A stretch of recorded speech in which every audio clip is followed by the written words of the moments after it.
There is a quiet, unspoken shadow following you everywhere you go. You might not actively think about it while commuting to work, checking your phone, or having dinner with friends, but it is always there, lurking in the background. It is the subtle, low-grade terror of non-existence, the fear of death.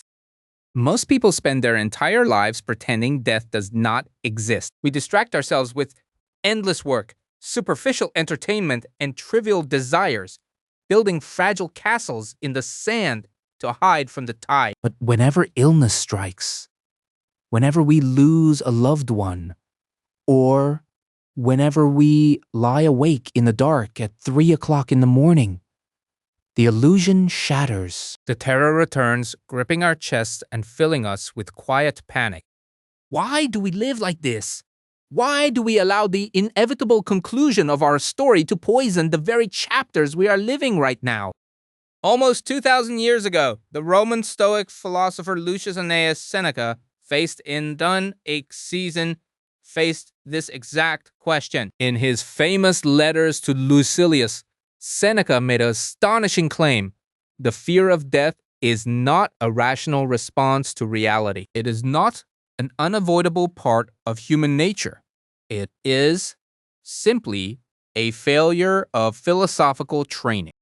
Seneca argued that if you are terrified of dying, it is because you have swallowed fundamental lies about what life and death actually are. Across his letters, he dismantled these lies one by one, crafting 5 unshakable arguments to free the human mind from its greatest prison. If you master these 5 principles, you will not merely comfort yourself. You will render yourself completely invincible to fear. Let us begin with Seneca's first argument. Death cannot hurt you because it cannot coexist with you. In his 4th letter to Lucilius, Seneca confronts the sheer irrationality of fearing something that you will never actually experience as a living burden. He writes, "Death arrives. It would be a thing to dread if it could remain with you. But death must either not come at all, or else must come and pass away." Consider what you are actually afraid of when you think about death. Are you afraid of being dead? But when you are dead, your consciousness has ceased. You will feel no pain, no regret, no darkness, and no sorrow. You will return to the exact same state of non-existence you were in for billions of years before you were born. Were you suffering in the year 1400? Were you miserable during the reign of Julius Caesar? Of course not. The state after life is identical to the state before life. Therefore, death itself is nothing. What you are actually fearing is the ghost of your own imagination. The absurd idea of sitting inside a cold grave wishing you were alive, but you won't be there. As the ancient Epicurean formula goes, which Seneca frequently echoed, where you are, death is not. Where death is, you are not. Death either has not arrived yet, in which case it is not hurting you, or it has arrived, in which case you are no longer there to be hurt. To suffer over something that cannot exist at the same time as your awareness is an error of basic logic. This brings us to Seneca's second argument. We do not die all at once at the end of life. We are dying every single day. Most people view life as a full glass of water that remains untouched until one day it is suddenly smashed on the floor. We think of death as a distant future event that comes out of nowhere to rob us of everything.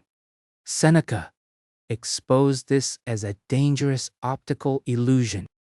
In letter 24, Seneca writes, "We die every day. For every day, a little of our life is taken from us. Even when we are growing, our life is on the wane. We lose our childhood, then our youth, and then our young manhood. All our time up to yesterday is gone. Even this very day, which we are now spending with death, we share with death. Look closely at your own life right now. The child you were 10 years ago no longer exists. The person you were yesterday has vanished into history. You have already died 1,000 micro deaths. The hour you spent scrolling aimlessly on your phone this morning, that hour is dead. It is permanently gone, consumed by time. Death is not a monster waiting at the finish line. Death is the clock ticking on your wall right now. It is the breath you just exhaled. When you realize that death is not a future cataclysm but an ongoing moment-by-moment process, the dramatic horror of the final breath evaporates. The last hour of your life does not produce death. It merely completes it. Once you understand that death is already happening, you stop waiting in terror for its arrival. Instead, you wake up to the urgent value of the present moment. Seneca's third argument cuts directly to the core of human freedom. Learning how to die is the only way to unlearn slavery. In letter 26, Seneca makes one of the most provocative statements in all of Stoic philosophy. He who has learned to die has unlearned slavery. He is above any external power, or at any rate, he is beyond it. There's only one chain which binds us to life, and that is the love of life. Think about what truly gives external forces power over you.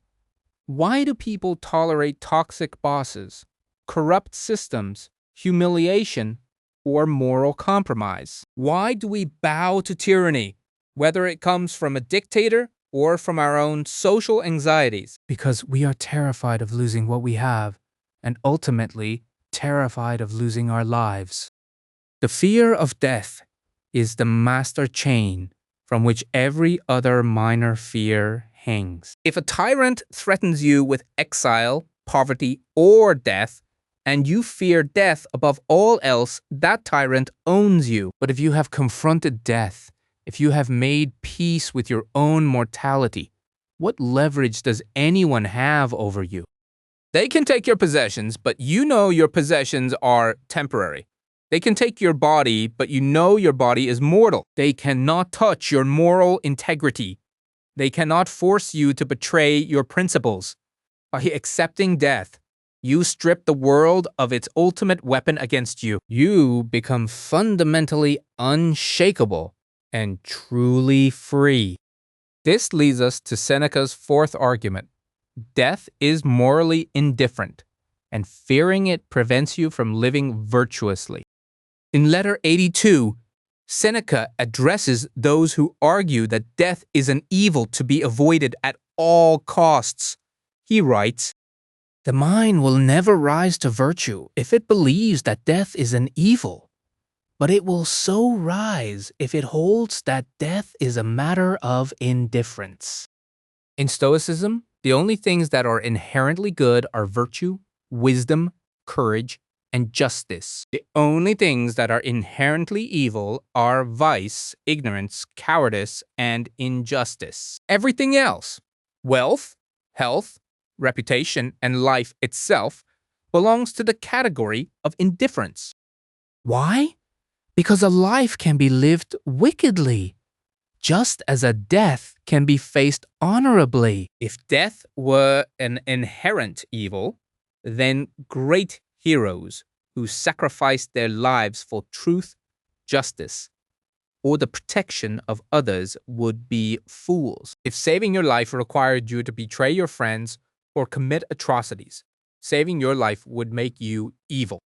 When you classify death as an evil, you make self-preservation your highest law. And a person whose highest law is self-preservation will inevitably act cowardly, selfishly, and dishonorably when tested. But when you view death as a neutral, natural event, neither good nor bad in itself. You reclaim the ability to act with absolute courage. You choose duty over survival and honor over fear. Finally, we arrive at Seneca's fifth argument. A complete life is measured by its quality and nobility, not its duration. In letter 77, Seneca uses a brilliant theatrical metaphor to illustrate how we should judge the length of our days. He writes, "At whatever point you leave off living, provided you leave off nobly, your life is a whole, as it is with a play. So it is with life. What matters is not how long the acting is, but how good it is." We live in a culture obsessed with quantity. We want more ears, more followers, more money, more experiences. We measure a person's life by the number on their tombstone, mourning a life ended at 30 and celebrating one that reached 90, regardless of how those years were spent. Seneca calls this an absurdity. A short play that is tightly written, intensely dramatic, and beautifully executed is infinitely superior to a 5-hour performance filled with boring ramblings and bad acting. A life of 30 years spent with intense purpose, integrity, love, and courage is a complete masterpiece. A life of 90 years spent in passive consumption, cowardice, and distraction is merely a long state of decay.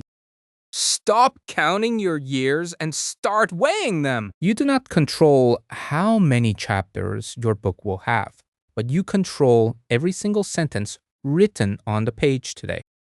Seneca lived what he preached. When the corrupt Emperor Nero eventually ordered Seneca to commit suicide, Seneca did not weep, beg for mercy, or panic. He calmly turned to his grieving friends, reminded them of their Stoic principles, and met his end with total composure. Every single morning, remind yourself of Seneca's lesson. Death is not your enemy. Your enemy is the unlived life, the wasted hour, and the mind paralyzed by fear. Rehearse your mortality daily. Cling to nothing. Fear nothing. And when your final act arrives, step off the stage not as a terrified slave, but as a master of your own soul. If this message brought you clarity, subscribe to Stoic Mind, leave a like, and tell us in the comments which of Seneca's 5 arguments hit closest to home. Until next time, stay steadfast.